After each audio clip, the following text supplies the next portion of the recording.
Bom dia, meu nome é Tiago Costa, sou catequista da paróquia de Nossa Senhora, Rainha dos Apóstolos. E hoje falarei sobre o tempo da Páscoa e a fundação da nossa Santa Igreja. Jesus Cristo, quando ressuscitou dos mortos, não voltou imediatamente para Deus Pai. Ele permaneceu com os apóstolos durante cerca de 40 dias. Mas por que Cristo fez isso? Por que ele permaneceu tanto tempo antes de voltar ao céu? Quando Cristo ofereceu-se na cruz e ressuscitou ao terceiro dia, ele cumpriu a sua missão e também todas as profecias a seu respeito. Porém, de fato, ao ressuscitar no terceiro dia, Cristo cumpre as profecias a seu respeito. Mas ele não permaneceu com os apóstolos por causa das profecias, e sim por causa de uma promessa que ele havia feito a seus discípulos. Quando Jesus Cristo foi a Cesareia de Filipe e tornou São Pedro o primeiro Papa, ele lhe disse o seguinte: Tu és Pedro, e sobre essa pedra eu vou edificar a minha igreja.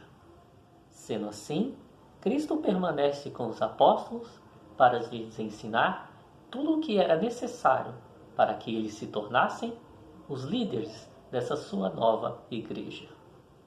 E é isso que a liturgia do tempo da Páscoa nos mostra.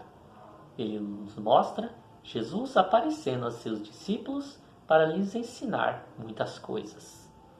Ele ensina sobre como a comunidade é um rebanho cujas ovelhas conhecem muito bem o seu pastor. Também lhes ensina que o próprio Jesus Cristo é o caminho, a verdade e a vida.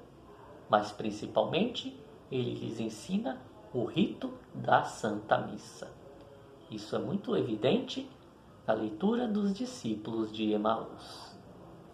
Quando Jesus se aproxima e põe-se no meio deles para caminhar junto, é como os ritos iniciais da Santa Missa, com o padre que representa Cristo entrando na igreja e pondo-se no meio de nós.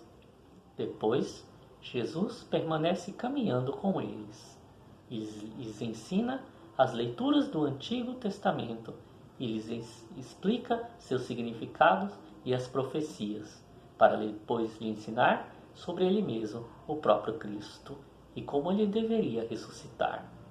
Isso é exatamente o que fazemos na liturgia da palavra, a segunda parte da Santa Missa. Depois, chegamos a Emaús e Cristo reparte o pão e realiza o rito litúrgico, assim como na liturgia eucarística da missa.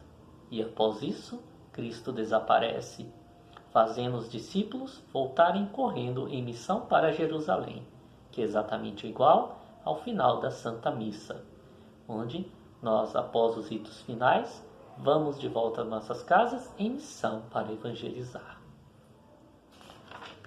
Após isso, Cristo anuncia a vinda do seu intercessor, o Espírito Santo, e que ele iria guiá-los e abençoá-los como os verdadeiros filhos de Deus. Após os 40 dias, Cristo dá as últimas instruções a seus apóstolos, mandando eles espalharem pelo mundo e batizarem a todos em nome do Pai, do Filho e do Espírito Santo, mas pedindo para que eles esperassem um pouco até a chegada do Espírito Santo, algo que ocorre 10 dias depois, na festa de Pentecostes. O Pentecostes era uma festa judaica de agradecimento a Deus Pai pela colheita e também pelas bênçãos recebidas ao longo do ano. Mas agora ela se torna algo muito maior e muito mais importante para nós cristãos, pois nesse dia ocorre a descida do Espírito Santo sobre os apóstolos e sobre mais de 5.000 pessoas que estavam ali, convertendo-as ao cristianismo e fundando oficialmente a Santa Igreja de Jesus Cristo, pois é aqui que o Espírito Santo se torna a verdadeira alma da Santa Igreja, e os membros tornam-se parte do seu corpo. Cristo sempre foi a cabeça da Igreja, mas é neste momento que ela passa a ter um corpo físico sobre a terra. Uma Igreja que é apostólica por causa da missão de seus apóstolos, una e santa por causa do poder do Espírito Santo.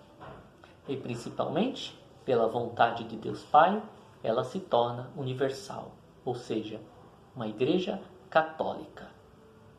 O verdadeiro sacramento da salvação deixada por Cristo.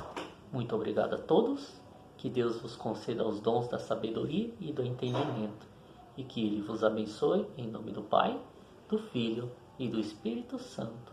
Amém. Tenham um bom dia a todos.